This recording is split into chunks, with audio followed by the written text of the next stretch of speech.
that means way before the Inca. Hopefully Javi can make that clear for you guys. But let me tell you that, as I put it, the Inca civilization represents the very last chapter of the pre-Hispanic history. By this street later. Look how tall it is. Larger boulders below, smaller boulders above. It has an inclination. Can you tell the inclination inward? Yeah. It's now privately owned. Farther down the street, you're gonna see that Scotiabank now owns it. What you see on your left, by the way, we're headed to that church to your left, so we're only a couple of blocks away. But what you see right here to your left,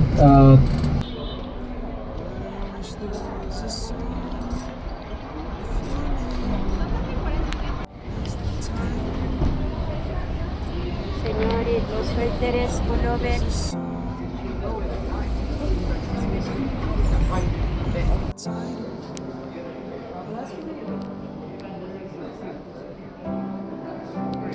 something else. This is completely European, Spanish.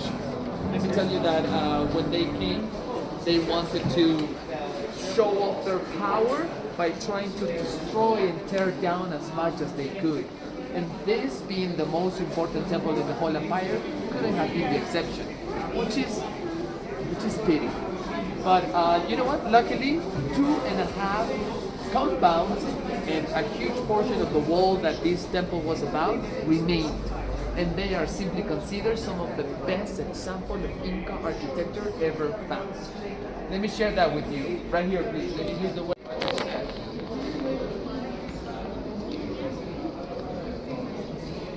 You must have seen different type of architectures in Machu Picchu, right? Some rougher, some finer. Like the one at the Temple of the Sun in Machu Picchu. Remember, it was a nice tower-looking circular construction, considered as the finest in the Americas. This was also dedicated to our father, the sun. But they said that there were 6 compounds surrounding the patio behind. To your left, right there, there's a partial leftover of what used to be a temple, but in this particular case, they realized these constructions are too good to be true. Why are we tearing them down? Let's use them, let's repurpose them. So, in order to keep it hidden away from my ancestors, they covered all of these walls with plaster and painted them. And this became only a private space for the Dominican priest. Like the Mercedarians, the Franciscans, the Jesuits, the Salesians, we have the Dominican priests. Okay? For centuries, this was hidden. And we didn't know this was still here until 1950. Guess what happened in 1950? Earthquake. The plaster, Yes, oh, fantastic. an earthquake. So plaster fell down. As you know, we are on a brink of fire. And this type of constructions were earthquake-proof. They fueled accordingly. Otherwise, we'll tear down. When the earthquake struck, they said that the plaster came off, and the priests were like, "Oh, so this is the temple that everyone's been looking for." So they added a couple of reconstruction. It's this beam and the one boulder below, but then everything else remained original. So that's at least one good thing out of the taking over of the conquerors. But let me tell you something. This is possibly the greatest example of Inca architecture from the 1400s. So right before, about 30 years before the conquerors arrived. This is a type of walls where we believe inside they are interlocked. There's no mortar, there's no cement, there's nothing that are holding these boulders together. You know Lego? Yes. Right? That interlocking, that is the suggestion. We call it Hemadpanthi. In India, we call it Hemadpanthi. The male, the male female they interlock. Male female, concave, convex, exactly. Lego. Yes. Say that again, Kamparthi? In India, in my state, we call it Hemadpanthi construction. Not only that, Can you see the inclination of the wall? Yeah. It has a purpose. Can you see the trapezoidal shape of the doorways? The niches? Why don't we walk inside? Right here. Sure.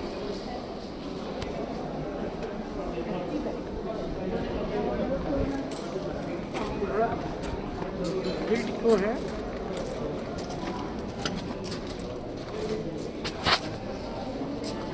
So this is Sun Temple, right? Not quite. The 6 compounds that once surrounded the whole patio were apparently dedicated to different gods. Stars, the constellations, the moon, the sun. We're going to see later the one temple that apparently was dedicated to the sun, and you'll see why. We have it all for us. This is unique. So not only the trapezoidal shape of the niches, doorways, but also the windows. Being straight rectangular. What is that making? The construction is making it stronger.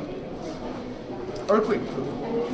Archaeologists have found underneath the foundations of these particular compounds rolling stones. Like a football, place one above the other underneath the foundation. The idea is if an earthquake comes in waves, these rocks could roll and give an extra stability to these already stable constructions. Yes, genius concept. I mean, I don't want to say that's what it was, but that's what has been suggested. If that is the case, that's genius. They knew exactly where they were located. Like the San Andreas fault line that everyone knows in Los Angeles, in California, in the United States. You know, they're threatened by a huge earthquake. We have the same here in the southern hemisphere. We have the Nazca fault line, and it's straight west from here. So again, our ancestors knew how to build a fault. You actually see some of the remainers of the plaster. See those white spots everywhere?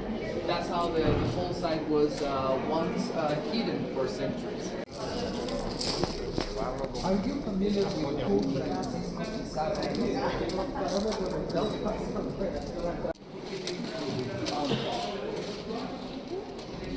This is a scale model of how we believe the Temple of the Sun must have looked like back then. Nowadays we have these large constructions above it, right? The scale itself should be moved this direction. So it's in the original positions of the construction. For instance, this is the compound that we walked in. Now we're right outside. So this part of the wall is this one right here. See what I'm saying? Yeah. Sadly, out of these 6 compounds, only 2.5 are left. This is partially here, still original, intact, completely gone, halfway gone, gone. And the walls remain in certain areas. The thatched roofs, we don't know. Remember in Machu Picchu you saw those gables? Like triangular ends of the constructions? That's for this type of roof to rest over, because there's a lot of rain there. So here. But if every single one of these temples was dedicated to, say, the rainbow, the sun, the moon, how would they roof them? Alas, there's no evidence of these constructions of the gables. So we don't necessarily know whether this is accurate or not, roofed or not. Now, how about the wall and the gold? Pizarro himself said that these walls were fully covered with gold. This was made by the Dominican priest. What are they trying to hide away from us? By suggesting that only the top of the wall was covered with gold. What I can assure you is that someone has calculated that with the quantity of gold and silver that we have in Peru, we can pay our external debt. And that's owned by the church. Opportunity right here, you have a good example of what the European construction or architecture or style has been brought to Cusco. But also both sides, left and right, at the very bottom, this is some of the INKA construction. Completely different.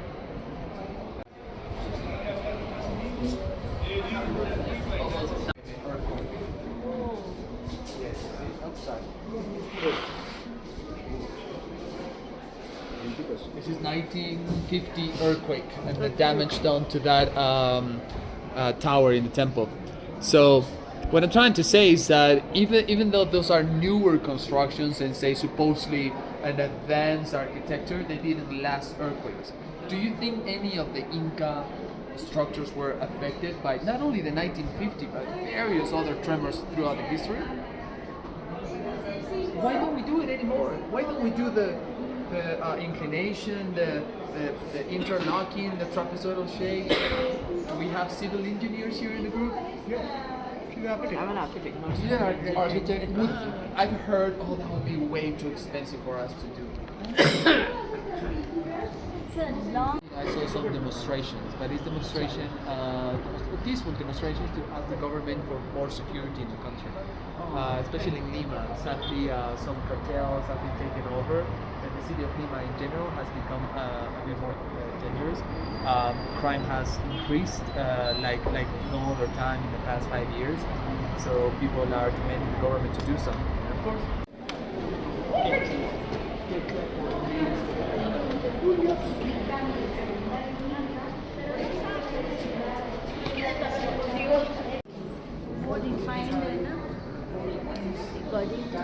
The reason why we believe this must have been a temple dedicated to our Father, the Sun, is because of how large it is.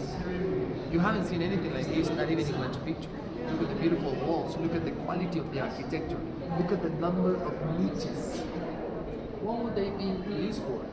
Decoration, maybe items, gold and silver items for them to worship, or maybe the mummification of the deceased Inca. It's believed that they were kept in some sort of seated position, mummified, and still dressed and ornated like if he would be alive. They said that they were kept here in the Temple of the Sun, but remember Francisco Pizarro? When he saw them, he sent them all to be burned down.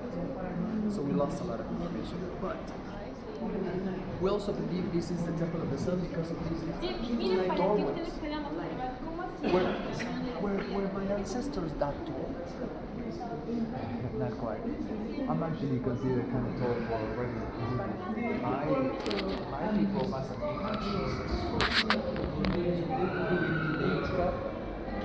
divided in half, left and right. To the right, it's an awful reconstruction made by the Dominican priest. But this thing on the left is huge difference in water. There is one creator who created this. We will never know what was this. Was it a larger version of the image? Or was it a window that they could see through? As I said, it was destroyed for some reason, possibly because of its importance. Could this be then a shrine, a crown, a throne? Being unique of its kind, we cannot sadly compare it with some others. So hopefully time will tell. Now this is part 1 out of 2 that the Temple of the Sun was about. Part 2 is almost 90% gone. So as I said, the main purpose of the Spaniards coming here in order to subjugate my ancestors and control them, tear down as much as they could. design. Kind of a story, sorry. Exactly. The main construction material for this particular temple is basalt. Igneous, supposed to have a lot of pores, supposed to be softer, easier to carve. But try.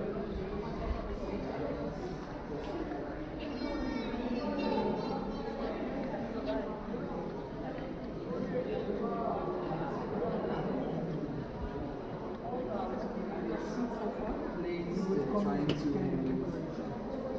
replicate how could it be, but what are the purposes? We haven't seen anything like this elsewhere. It could have been simple decoration, from flowers to textiles hanging or gold, silver. But sadly, we don't know exactly what it was. Do you all want to see the finest Inca example of architecture? It's right out here. Let's let this group go. There's no way you can fit it through. Breaks in right there. Ha! Or a credit card or anything in between. Hammering, chiseling. So something that we can, one of the few things that we can say as a fact is that the quality of the stonework indicates the importance or sacredness of the site that you're looking at. You must have seen various other type of stones constructions with mortar and so on. This must have been the greatest ever and the most important. Now look on the side of the doorways. Someone had tried to tear it down with a lot of anger, but they gave up. The good thing out of it is that it allows you to see all the way in how the boulders are perfectly fitting without mortar, glue, cement, or nothing in between. So again, your ancestors had other type of tools and they came with absolutely impressive architecture, but this is another level of impressive. I don't want to say better, I just want to say that to value and comprehend that with the tools that they had, still they were able to do this. What drove them back then? So unless you know, there's no way you can tell it's actual rock behind it. And it didn't happen until 1950 earthquake that this was found. It's one single piece that goes all the way through to the other end where the glass ends. You can really see it yourself. It's one single piece. Single right piece. there. It's one rock all the way through and around. They believe in their own constellations, like the big llama, the hunter, the frog. There's the frog, I believe, and that's the fox. So instead of Orion or the Scorpio, our ancestors believe in their own constellations. So, and this is what we've been trying to put together right here. It's believed that the Inca were really advanced astronomers and they knew their cosmos really well. A symbolism made by the Inca describing what they believed in. That huge oboilo right there, that was Viracocha, the God creator of all things. Got the moon and the sun, got the stars and the constellations. We got the Southern Cross constellation. We got the rainbow, the earth, the mountains, the rivers, the crops, men and women, animal, the stones, crops. So that's pretty much their Andean belief. That's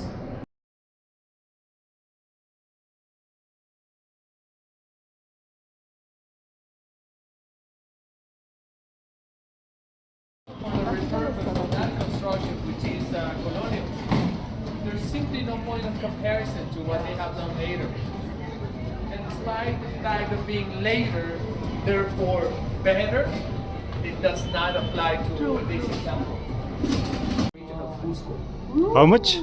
4,200, so 4,200 different varieties of potato. So from the largest to the smallest, different shapes, different colors, different textures, different uses. So you go to the market, you know, man, I would like to make some mashed potato. Which potato would you recommend? She'll give you 15 different options to choose from. So only in the market will.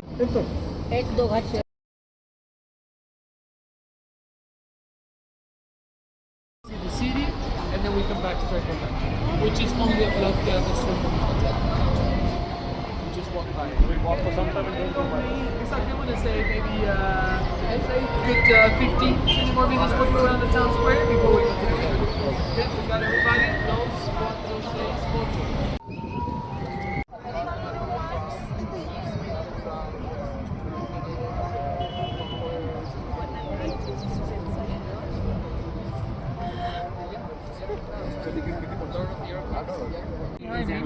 Right in front of you, right there. This is the cathedral. This is the largest out of 50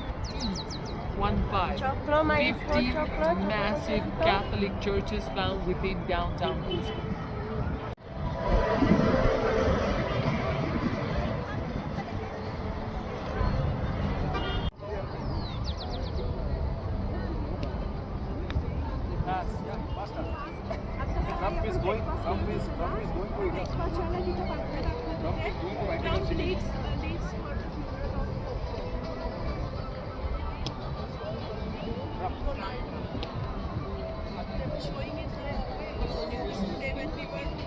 Please water.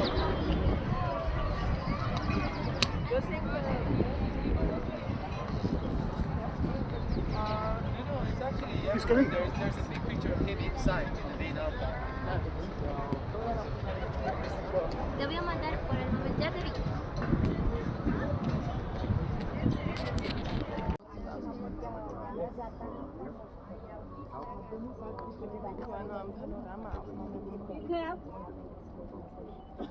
Oh.